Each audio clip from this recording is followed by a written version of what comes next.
Plus d'un an après le début, la Chine et les États-Unis semblent plus près que jamais de mettre fin à leurs discussions commerciales en cours.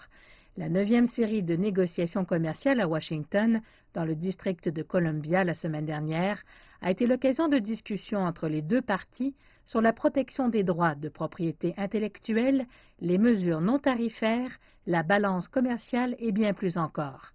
Le porte-parole du ministère chinois du Commerce, Gao Feng, a déclaré que des négociations plus positives étaient en cours. Les chefs des deux équipes se sont entretenus au téléphone après les entretiens en face à face pour discuter des problèmes en suspens. Les deux parties ont l'intention de maintenir cette communication efficace.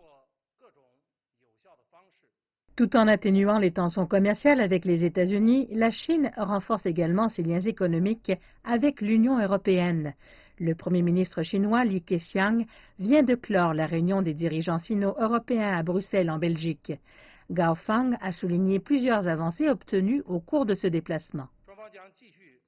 Les deux parties soutiendront fermement un système commercial multilatéral fondé sur les règles régissant l'Organisation mondiale du commerce.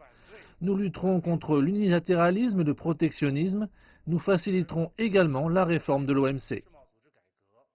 Gao Feng a indiqué que les responsables renforceraient aussi l'interconnexion entre l'Europe et l'Asie dans les domaines des transports, de l'énergie, de la numérisation et des échanges de personnes.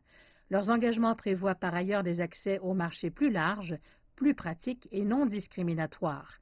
Ils ont pour objectif de faire aboutir les négociations sur le traité d'investissement Chine-Union européenne d'ici la fin de cette année.